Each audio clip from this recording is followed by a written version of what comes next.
Welcome back to DAP Books Podcast. I'm your host, Willie Roberry, and on today's episode, we have a very special guest with us. It is our first employee interview on this podcast, and it is with our art director and D'Angelo Publications goddess, Kim James.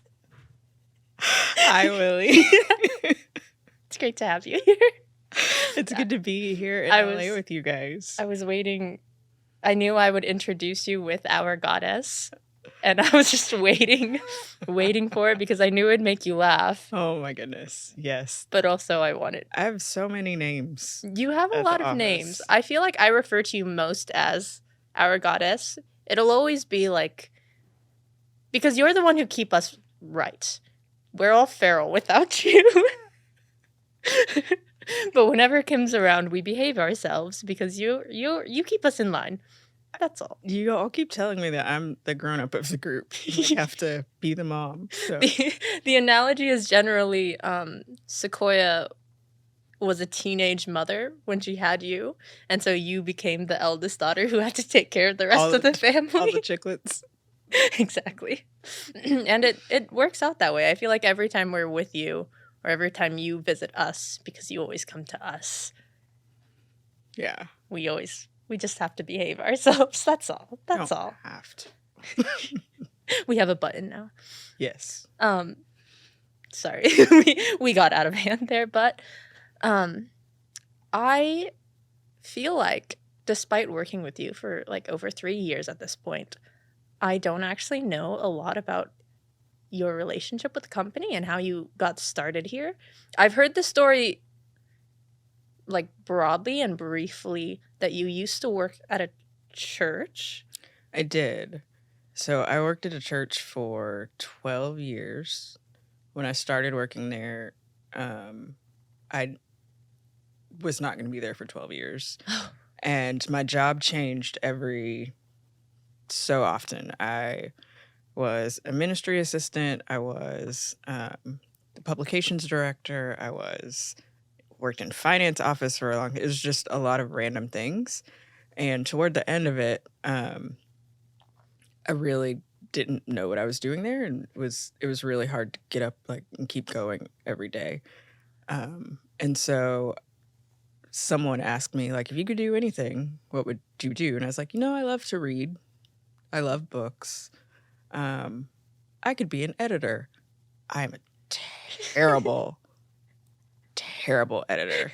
But me and my journalism, self was like, I do words, I can do this. So I just sent out a bunch of blind cover letters to publishing firms in Houston. And about 6 months later, Sequoia's like, it wasn't 6 months. I'm like, yes, it was. It was really that long. She called and she said, I don't really need an editor, but I see that you have design experience, and how would you feel about trying this out? And I said, why not? Sure. And it turned into this, 4 years later. 4 years later. It's funny how you were talking about your job at the church and how it was constantly changing, because that's what I feel like my job here is. Yeah. But you have a lot of responsibilities at DAP. We often say that you do you've always done the most. You always have to balance so many different things. Whereas people like me or Alma or Ashley and Cody, we all have one lane that we stick to, but you kind of dip into everything. You're also, since you are the longest employee that Sequoia's had, she relies on you for a lot of different things. So any of her a project on the side, or for another, her foundation, if she needs help with something, especially in a design aspect, she'll go to you for it. Yeah. So do you feel like that's much different than when you're in the church, or do you think everything you do here is related to the same thing, and so that's enough? I feel like mostly it's related. To be honest, I think if I sat and did the exact same thing all day, every day, I would go crazy. It's nice to have variety in tasks, and so some part of the day I get to work on the web stuff and social media, and it's still design, and it's still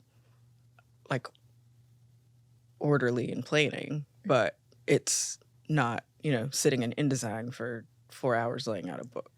Got it. So the variety is nice. Variety is really nice. I don't miss hours of what do I do now? Because I've checked off everything on the list, and now what? And that used to happen It used to happen at the church. At the church. How interesting. It is true. We always have more to do, especially you. I always tell Sequoia, she says, or she'll ask like once a year, what's your favorite part of this job? And my answer is always the spontaneity of it all. Yeah. Which isn't the answer she's looking for. She's like, I want to hear that you like working with the authors. I want to hear that you like reading and editing the books. And I'm like, no. I like that we can just decide to drive 12 hours back to Idaho to help flip a house. I like that we'll pack up our warehouse into a 15-foot U-Haul and drive to San Francisco. And speaking of that, I did want to ask you. Yeah. You've done a lot of things for the company. I have. Specifically, there was an occasion where we were just joining with our distributor, and we had to go to San Francisco for the sales conference of it. And at the same time, we had an event in Los Angeles, and we decided to get an LA office. that all happened in 1 week. Yes. And it was like decided that we would go. I think we had just gotten back from our 2-week break. In March. And so April comes, and it's like the end of the first week, second week of April. And Sequoia's like, we're going to rent a U-Haul, and we're going to do all 3 of these things. She said, Alma's going to move to LA in April, and I'm going to call Kim to go to the sales conference with us. And so she does, and it's all arranged. And then Sequoia has to go to Houston, but you're already in San Francisco with us.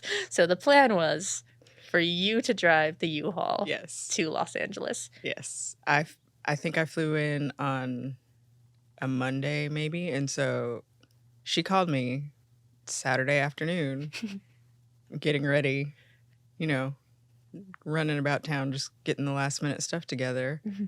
Hey, so we're taking the U-Haul to San Francisco. Yeah. Well, we were planning to drive it to LA after we were done the sales conference. I got that. Well, I'm not going to be able to go to LA. How would you feel about driving the U-Haul from San Francisco to LA? I'm sorry, what? I honestly did not know what. I didn't know what to say or how to say it. My first thought was like, no.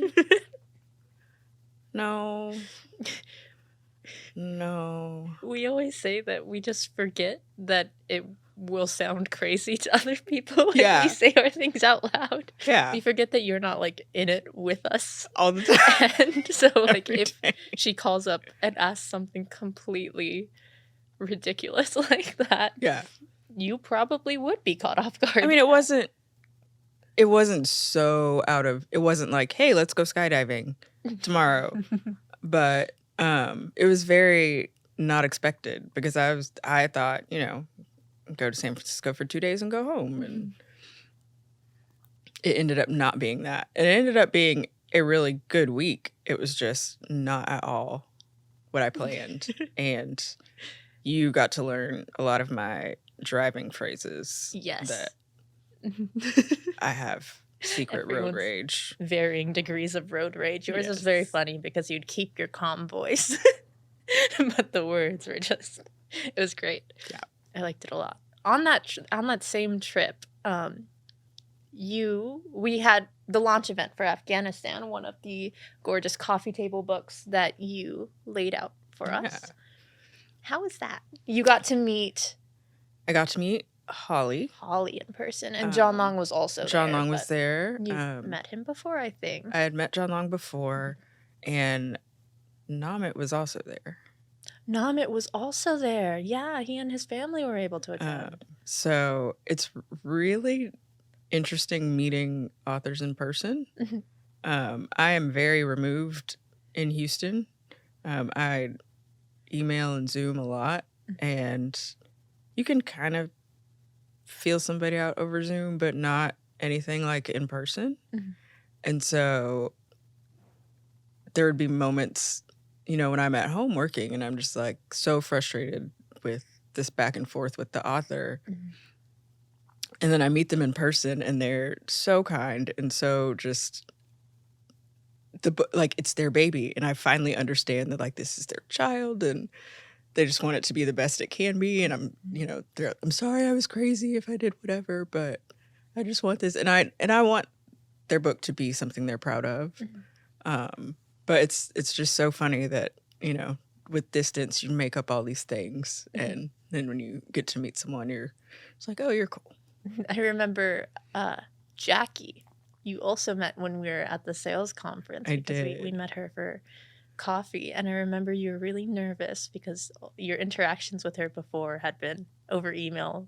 She was just frantic about the book, naturally, as anyone would when creating something. And you're like, I don't know. Yeah, I didn't know. Nervous. I was like, is she going to be mad? Is she going to be like, why didn't you know? And she was great and really friendly and just full of life. And I was like, where did you come from? Like, why aren't we friends in real life? She's great. And I think all the authors that I've met in person have been surprising. I don't want to say surprisingly wonderful, but just different from how I've made up in my head that they will be from the other side of the computer screen, you know? Yeah, that makes sense. Especially, now that we've talked about the others, I feel like we have to talk about, you know, when you came last September, you met Sam George and Matt George. Matt George, it was for his event. But it was a group of us. It was John Long, Matt George, Sam, and we all had a little get together. And then again in New York, you met more of our authors. I did. Did you have a favorite? Oh, goodness. I have to ask. I know. I don't know that I had a favorite. They're all so different and just not what I made up. Some of them have been very frantic sounding over email, and it sticks in my head that, you know, they're on edge, they want this right now, whatever. And then meeting them in person, they're overly grateful and so kind and just are funny and have a sense of humor and personable, and it's nice to meet the actual person behind all the work that happened. Yeah, we have great authors. We do have great authors. It's always because I'm also pretty removed from the authors myself. They generally go through Alma with anything. But I feel like if I get looped in for anything, it'll be like something bad. And so my general like perception of the author at that moment would be like, oh no, they're mad at me. And so I guess over email it is so much easier to be like urgent and stern, especially to the people who you're like, you need to do this for me. Like, I need this to happen. And you're the only one who can make it happen. Please help me. So you just have this perception of them in your head, but then you meet them in person and they're like, you made this happen for me. Thank you. It's really great. And it's also really nice to see that they're just people. That probably sounds really weird, but I don't know what that removed pedestal thing is about, but there's some separateness, I guess, until you meet them, and then it's just like, oh, okay, you're just like me. Mhm. Yeah. I am trying to think about that. I might circle back to that as it like processes in my little head. But I wanted to ask, since we're talking about all these random, not random, these things related to our job, I want to ask, what's your favorite part of working at D'Angelo? My favorite part of working at DAP. Probably that no day is ever the same. Uh, I really like that I'm trusted with what I do. It's not, my shoulder isn't being looked over. Mm. And I'm allowed to be creative and play around and see what works and what doesn't, and not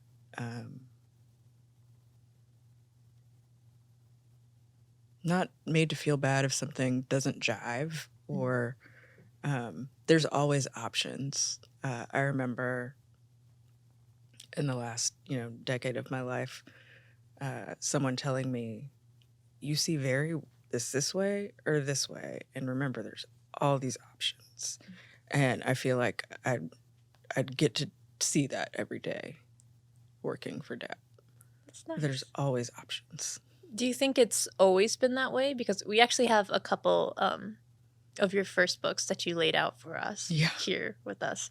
Do you think you still felt that way at the very beginning, or is it something that you grew into after you? I think it's something I grew into in the beginning. Like I Heart Wildlife, Sequoia called and said, hey, how do you feel about an activity book? And I thought, go. I thought, I don't know. And, I have in my head what workbooks look like. And then she said, well, it needs to be colorful and fun, and it's about wildlife. And I just thought, I don't know. And so just being allowed to play around and experiment, and I think this looks fun. Do you think this looks fun? Would this grab your attention? Would, just ask questions and talk things through, and having the freedom to just try new things. And I think it actually turned out pretty well. Yeah, it's really cute. This one predates me, and I haven't read it, but I have flipped through it a couple times, and I think it's the most adorable thing because each page has like different cute little animals on it.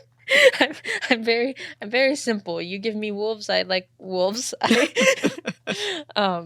But it is really cute, and I feel like starting with, I know Sequoia, you did design work at the church, so this wasn't like your first stint in it, but I feel like when laying out books specifically, a workbook is so unique or varied.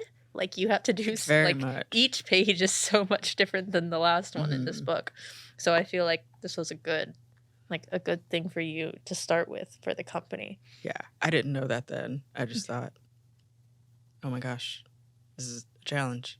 Do you like challenges? I do like challenges. It's good. I feel like it's like a undercurrent of everyone who works at DAP. Absolutely. We all just have something to prove. It's good. I also wanted to ask, I know it's related to this book, Good For You by Claire Chitham. Mm-hmm. Chitham? Chitham. Mm-hmm. Chitham. I knew it wasn't the sorry. Because it has to do with this book. Good for you. So we have this thing in the company where we say that in order to become like a full-time employee, you have to complete this impossible task. Yeah. What was yours? My impossible task was taking over in the middle of someone else's design.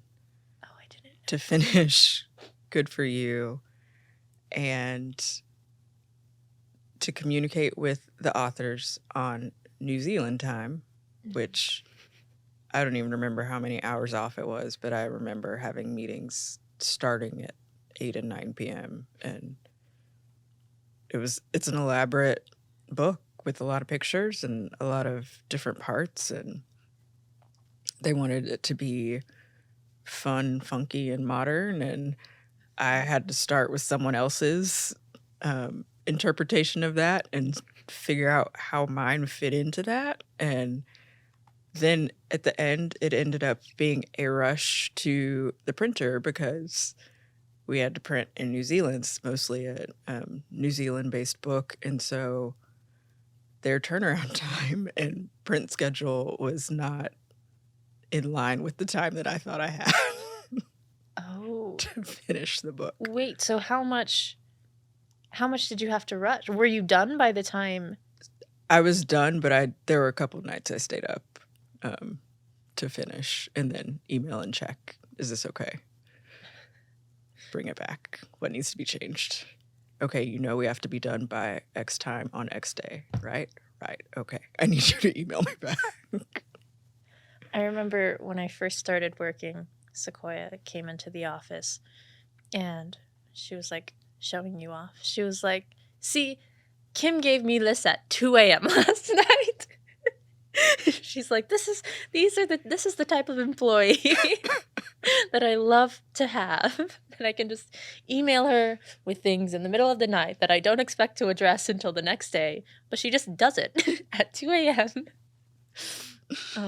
Oh, it was a different time 3 years It was. ago. I was also living by myself with my cat, and had just started contracting, and so I kept my own hours, and it was sure I'm up. The phone goes off, like why not? I'm awake. So it's very much not like that right now.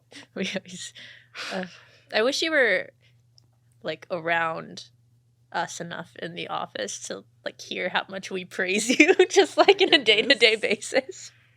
We always, whenever we need something from you, we always like hold off until like, why? Because we just feel bad. We're like, Kim has too much work already. I can't ask her this silly little question. I'm like, I can't take away from her day to ask her to send me a file that I should have saved already. It's just a whole thing. You do a lot of work for us very quickly. I kind of want to circle back to the origin of the goddess because you've had I'm glad you remember, because I don't even remember what I know origin of you the would, goddess is. but it was over a Zoom. Sequoia said it. You've been tasked with quite a few overnight projects, or at least like over a weekend, including the Dave Chappelle book, the Selena Gomez script, things like that we've wanted to make a draft of and share it with the people who would be involved, so we can see their reaction to it, see if we can make anything of it. Yeah. This was during one of those, and you had, I think, taken 2 or 3 days to just pull a complete coffee table book together and overnight it to Sequoia while she was at the hospital in New Jersey. Yes. And she was looking at the book in the meeting, and she said, Kim, you are my goddess. You are amazing. Only you could pull this off. We hold you in such high regard. Which is insane to me, because I just feel like I'm having fun with things like that. Sometimes I get into just a creative, like, the zone, and a lot of times it ends up being projects like that where it's like I know I have to get this done, so let's go have fun with it. And I get into it, and no, this should be this color, this picture should be here, and all of these things, and it ends up being kind of a game, but it's really fun work. So that's great. I like hearing you talk. I like knowing that you enjoy what you do, because like, as well as us, a lot of our authors hold you in high regard too. Dean Feidelman, who was he was our last episode, the one before this, he gave you high praise It'll come out Oh, Thursday. It'll be dang. out by the time this one is.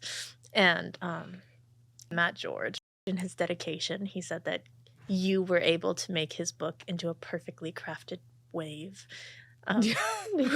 You receive a lot of praise from the authors, and it's well deserved. I like seeing our team members recognized for the work that they do. Yeah.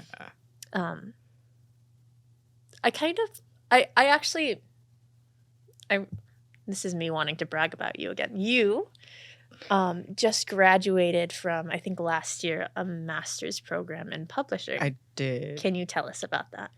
Yeah, so I we were in Twin for a team something, and I really think that, you know, all your social, all of that stuff listens to you, or at least watches you. And probably the weekend before I came, on my Instagram feed, I saw this ad for the GW Masters in Publishing program. And that's interesting. I hadn't planned on going back to school or anything like that. The more that I looked into it, I was like, oh, this could be beneficial. And so that week that I came to Twin, I showed it to Sequoia, and she was like, let me know if you decide to pursue that.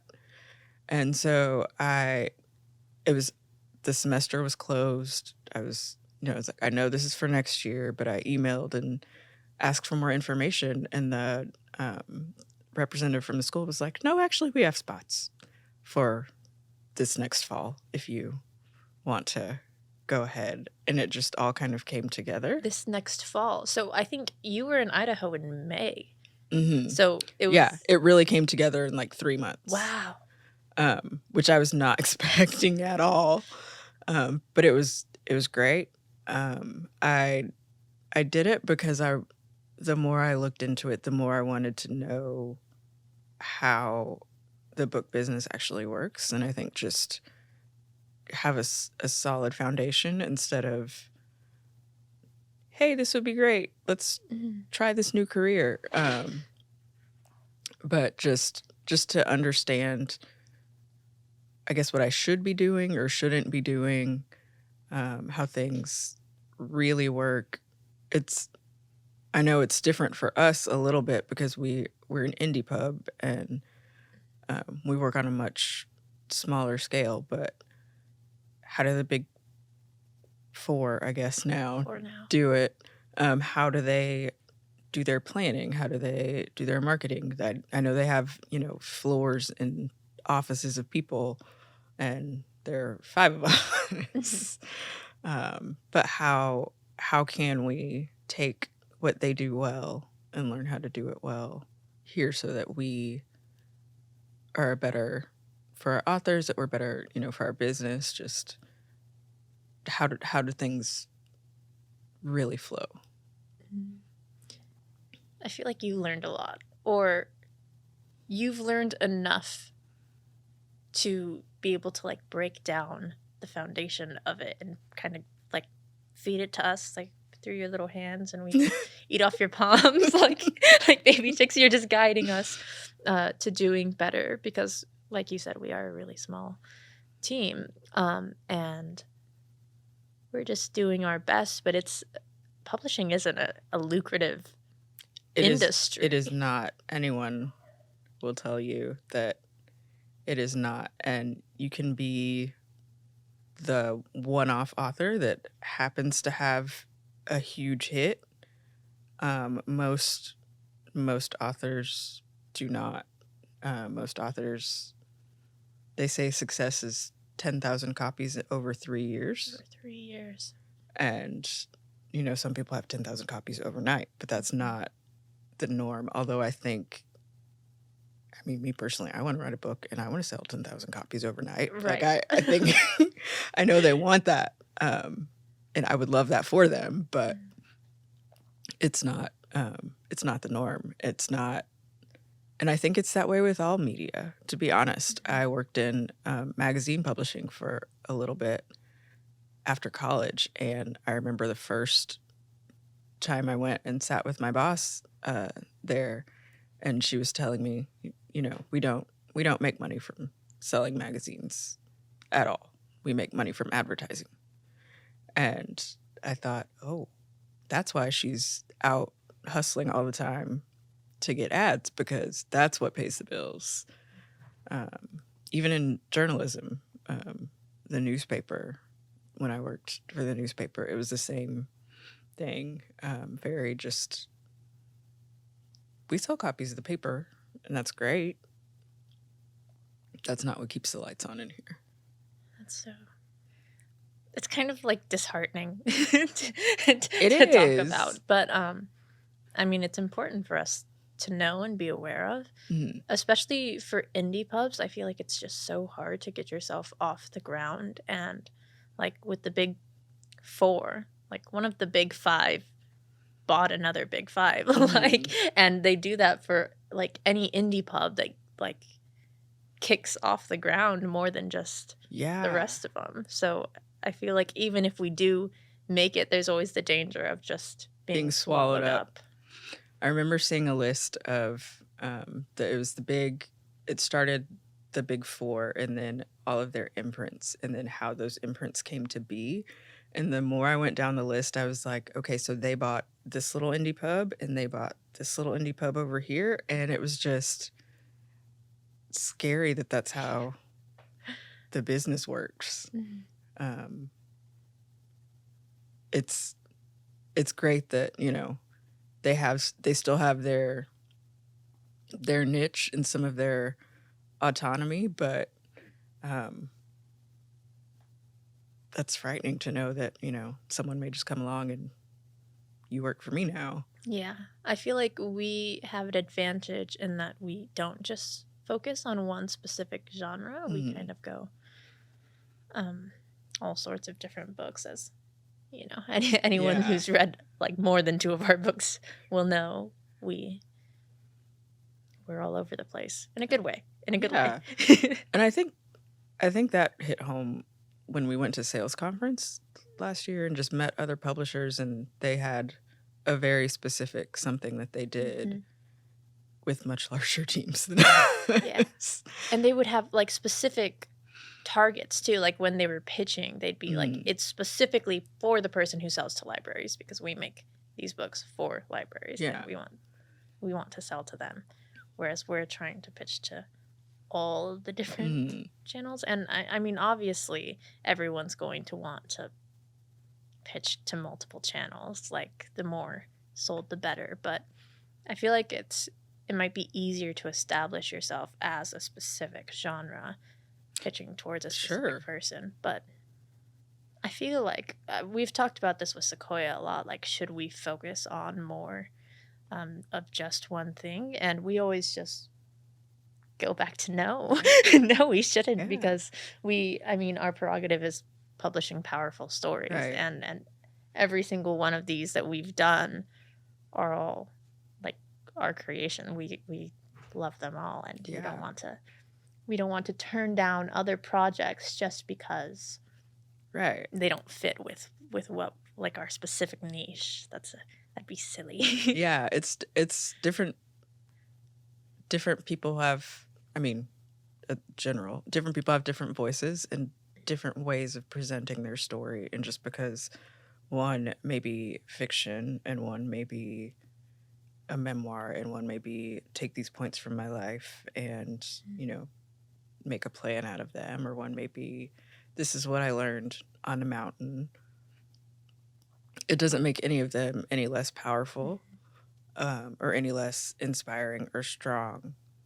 And it doesn't, even though they're different, none of them are wrong.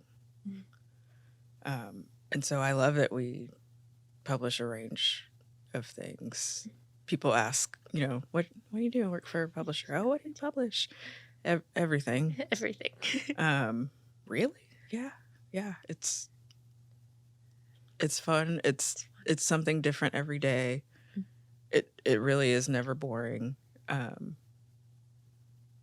I feel like you learn a lot about a lot of different kinds of people. And it's really cool to see that everyone has something they're passionate about and something that they want to share and can share really well. I like you're saying, you've said different people have different voices and everyone has a different story to tell. For your graduate program, you wrote an independent study that I read last night. Only last night, sorry. I know you sent it in September, but I read it last night. And you said you said something very similar in it, like you were talking about how there are so many different voices of people who should be in publishing, like not just an author, like they should be in charge of publishing and like a part of these houses, and depending or deciding, they should be the ones deciding what gets put out into the world. And there's such a lack of diversity in the publishing world right now. Yeah, I remember when I was doing research for that paper, and I interviewed.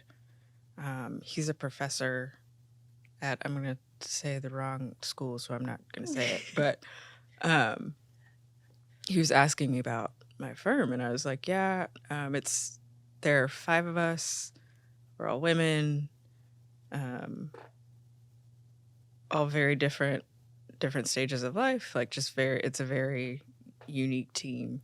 And I remember him saying that it in itself is something very special.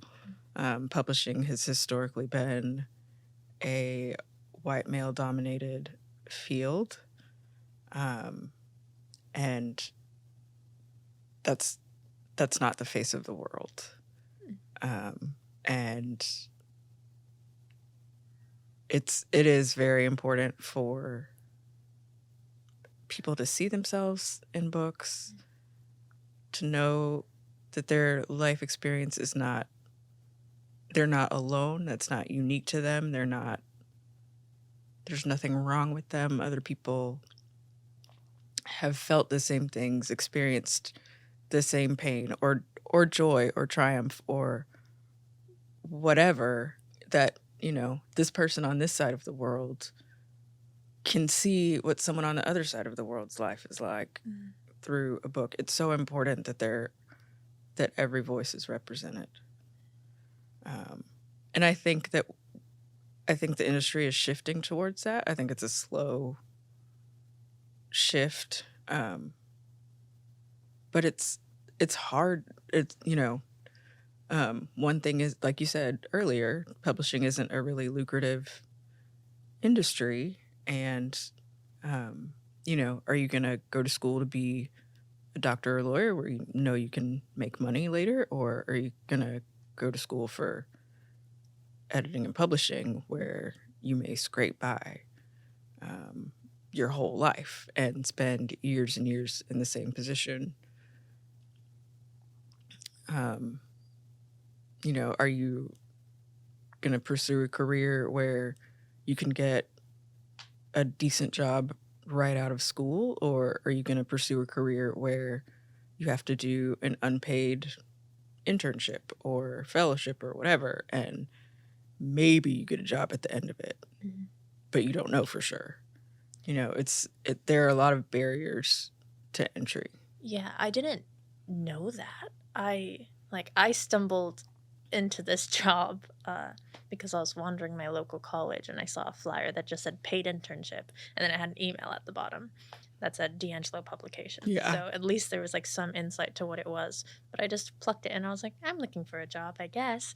And that's how I came into it. And of course I started as an intern, and I did random jobs. I obviously didn't touch the books, but it was really easily accessible for me to come into this. And I wonder, I'm sure it's similar for other like indie pubs, but when I was reading your paper, I had no clue that it was so hard to get into one of the big 5, and that it was even harder to progress anywhere up the ladder. Yeah.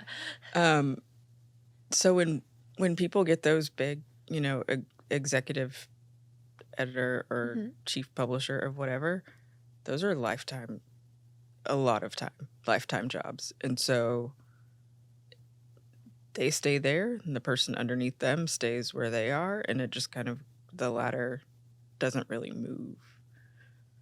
A lot of people will, I wouldn't say jump ship, but find a similar but slightly better position at another firm and sort of climb up the ladder that way.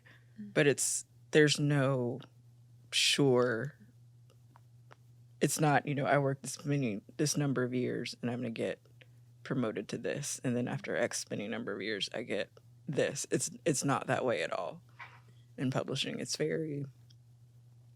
niche, and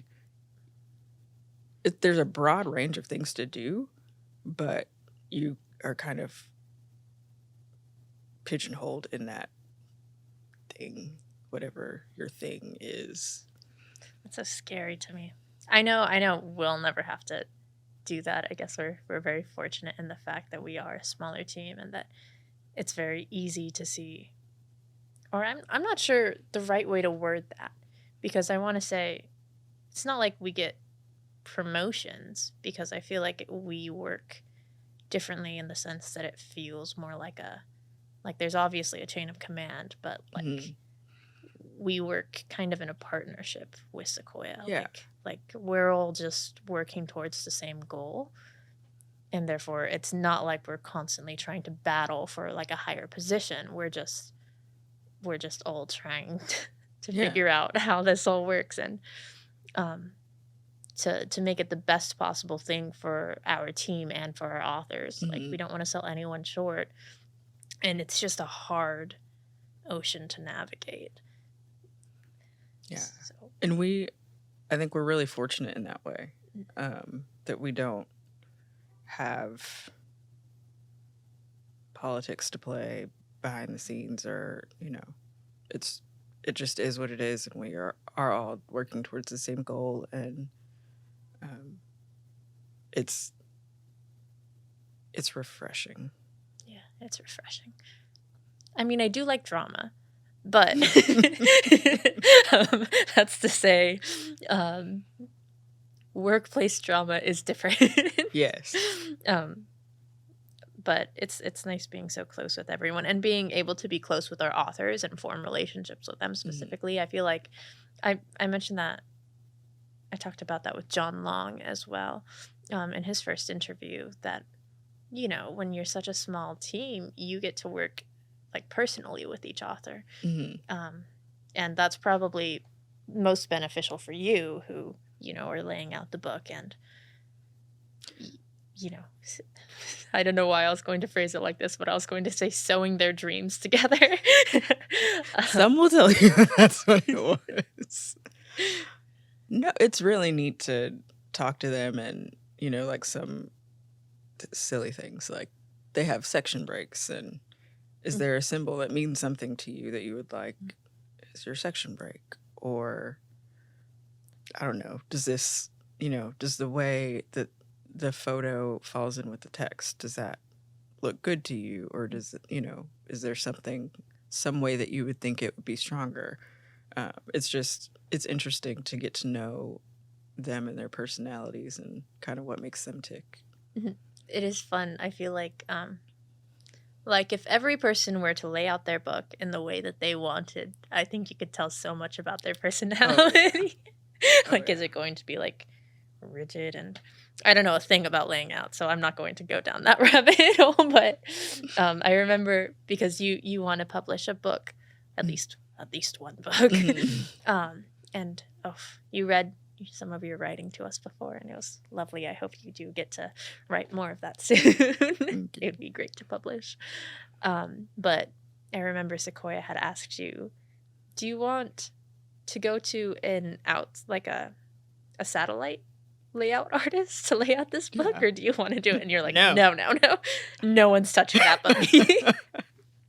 And I was like, yeah, of course not. It's yours. I don't know. I mean, I like all authors do, I do have in my mind kind of what I want it to look like. And it's not the traditional, I say tradition, what is a traditional book? But it's not, just black and white text. And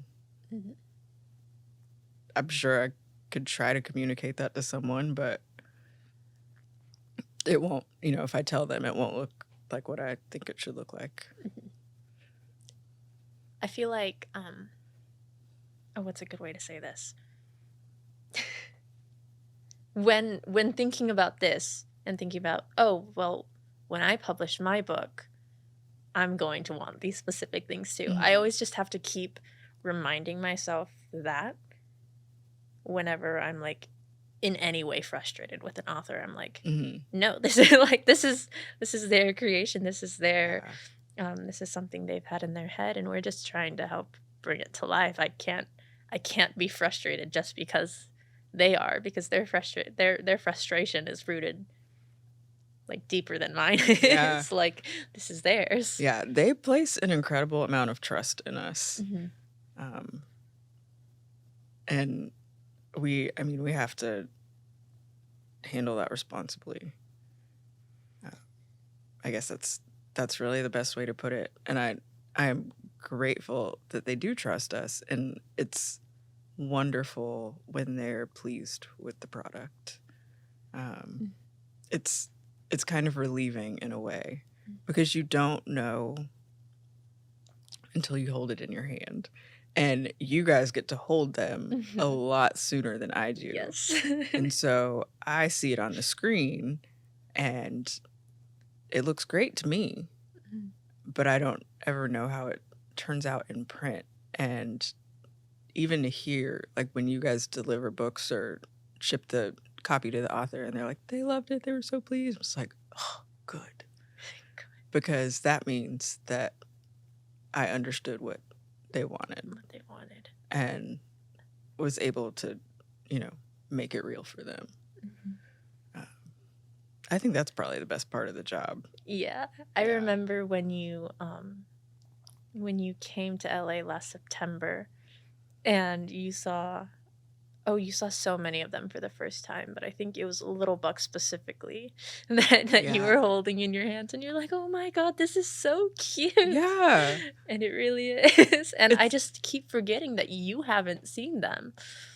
Yeah, I rarely get to see them when they're done. And like, even last spring with Afghanistan, like, looking at Jake's pictures on the screen, they're gorgeous, but to see them printed in full color and on glossy paper, and it's a totally different experience.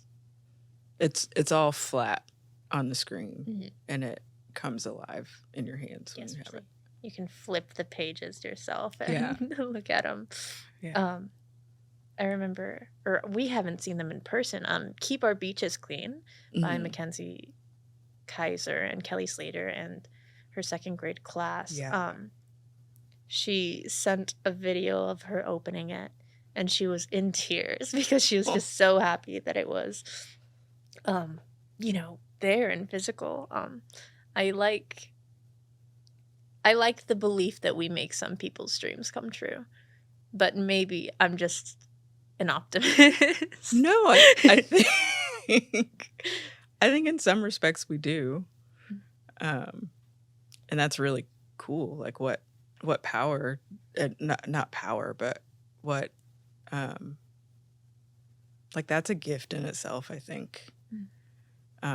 But I didn't know she was in tears. But her class did all the work. Like, that makes me happy, because they're, I don't know how old they are now, but like 8 maybe, a couple years out, like,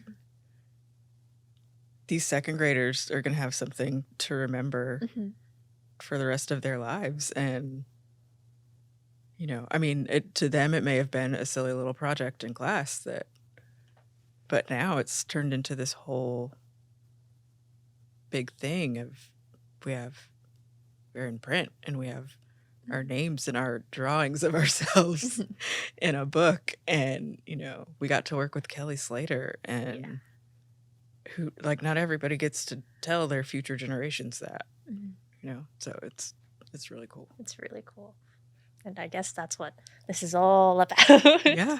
Just seeing people happy with what they're able to create. We are, in fact, running out of time. I wanted to close out on the question. You said before that if you could do anything, you'd want to work with books. So in some way, this could be considered your dream job. Would you Mhm. say that's true? Oh, yeah, Do you still feel that way? definitely. Um, I I used to escape into books, and I think growing up didn't know that I could be a part of how they were put together or getting them on the shelves. And it's been really neat to be in the place between, like, oh yeah, I love that story as a kid, and this is how it got to me, and now I can be part of that chain or path of bringing someone the story that they see themselves in, or that they really identify with or find solace and like rest and comfort in. Like, it's really cool to, because I didn't know that when I was little. Mhm. I just thought these were these things that were entertaining and fun, and some of the stories stuck with me, um, and it would be cool to be a writer, but I didn't know that I could be a part of the great literary tradition of getting, sharing information and knowledge with the world. So it is definitely a dream job. Good. Good. I like hearing that people are happy with what they do. And we're all happy that you're here with us. Like I said, you keep us sane. Well, that's all we have time for, but thank you so much for doing this. Again, you're the first employee we have with us, so I wasn't sure how you'd feel about it or Oh, just one of those impossible tasks. tell me about it. Okay, well, thank you again, Kim, for joining us. This has been the 4th episode of DAP Books Podcast. Be sure to tune in to our socials. It's DAP Books Pod on Instagram and D'Angelo Publications everywhere else. We post twice a month, which is bi-weekly. Yes. But when I hear bi-weekly, I hear twice a week. So we post twice a month bi-weekly. Be sure to tune in for our next episode 2 weeks from now with our author, Anthony Walls. That's all. Bye.